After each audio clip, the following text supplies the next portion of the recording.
everyone, welcome back to the channel. I'm Gulnaz, a 12th grader and also a CUET aspirant. So this video is going to be syllabus update. और मुझे पता नहीं क्यों लग रहा है कि मैं अपने सिलेबस से थोड़ा पीछे चल रही हूँ। तो आप लोग कमेंट में बताओगे कि आप लोगों का कितना सिलेबस हो चुका है। मुझे लिटरली समझ में नहीं आ रहा है कि मेरा इतना महीना कहाँ चला गया। मेरे को ऐसा लग रहा है कि मैंने कुछ पढ़ा ही नहीं है। मैं इतने दिन से पता नहीं 6 महीना क्या रट रही थी। कल मैं स्क्रॉल कर रही थी तब मैंने देखा कि 2025 ख़त्म होने का सिर्फ 4 महीना बचा है और मेरे को लिटरली समझ में नहीं आ रहा है मैं 6 महीना क्या रट रही थी, जबकि मेरे एग्ज़ाम का अभी सिर्फ ही 5 महीना ही है, जनवरी को ऐड करके। वैसे तो जनवरी को ऐड करने का कोई फ़ायदा नहीं है क्योंकि वो तो चुटकियों में चला जाएगा। अब जो भी हो, अब मेरे को बस सिर्फ 4 महीने में ही मेरा पूरा सब कुछ कंप्लीट करना है। तो लिटरली समझ में नहीं आ रहा है कि मैं कर भी पाऊँगी कि नहीं, कि अक्टूबर के एंड में और नवंबर का स्टार्टिंग में मैं नहीं पढ़ पाऊँगी बिकॉज ऑफ सम रीज़न तो मैं अभी नहीं बताऊँगी, वो मैं नवंबर को ही रिवील करूँगी। फिर भी आप लोग कमेंट में गेस कर सकते हो कि आखिर ऐसा क्या है जो जिसकी वजह से मैं पढ़ नहीं पाऊँगी। अगर मैं सच बताऊँ तो मुझे हिस्ट्री का कुछ भी याद नहीं है। ऐसा नहीं है कि मैं पूरा भूल गई हूँ। अगर कोई भी क्वेश्चन होता है तो मैं क्वेश्चन तो सॉल्व कर लेती हूँ, बट पता नहीं क्यों फिर भी मुझे लगता है कि मैं भूल रही हूँ। मैं ऐसा बिल्कुल नहीं बोलूँगी कि मैं एक टॉपर हूँ, मुझे सब कुछ याद रहता है। I am just an average student और मुझे भी याद करने में कभी कभी इतना प्रॉब्लम हो जाता है, स्पेशली हिस्ट्री में। अगर मैं सच बताऊँ तो मेरे को हिस्ट्री बहुत बार रिवाइज़ करना पड़ता है, वरना मेरे को भूलने की इतनी गंदी वाली आदत है।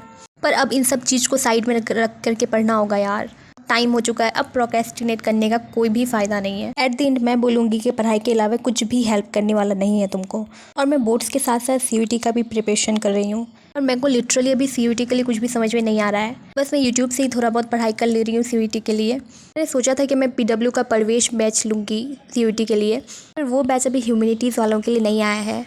इवन साइंस का आ गया है, कॉमर्स का आ गया है, पर पता नहीं क्यों ह्यूमैनिटीज़ का इतना लेट हो रहा है। सोचा था कि अड्डा 24/7 का बैच ले लूँ, बट उसका प्राइस बहुत ज़्यादा हाई जाता है, तो मैं फ़िलहाल अभी यूट्यूब से ही कर रही हूँ।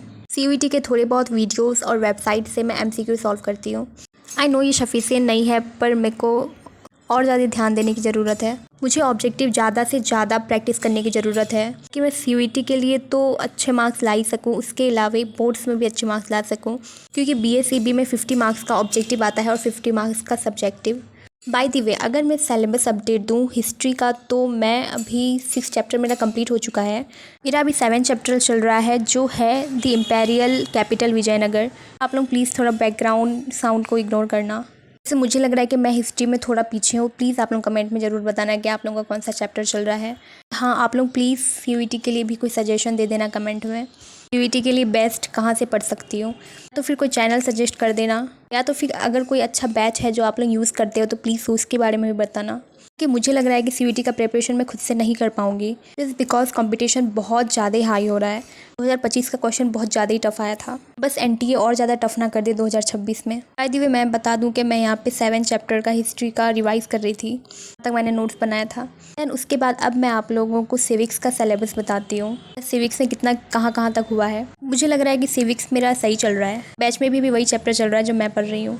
मैं बैच के हिसाब से चलती हूँ। और मैं politics in India since independence के बारे में बताऊँ, मेरा challenges of nation building, era of one party dominance, politics of plan development, India's external relation, ये चारों हो चुका है। और उसके बाद अगर मैं कंटेम्प्रेरी वर्ल्ड पॉलिटिक्स की बात करूँ, one the end of bipolarity, contemporary centre of power, contemporary South Asia and international organisation, ये चारों भी हो चुका है। अभी 5th चैप्टर चल रहा है जो कि है security in the contemporary world. आप लोग सिविक्स में बताना कि आप लोग कौन कौन से चैप्टर में हो। के बाद मेरे कुछ एक्स्ट्रा चैप्टर्स भी हैं जो मेरे को बोर्ड्स के लिए पढ़ने हैं, क्योंकि डिलीटेड चैप्टर हैं। और मैं पॉलिटिकल साइंस की बात करूँ तो उसका 3 चैप्टर है, which is Cold War era, US hegemony in world politics and the rise of popular movements।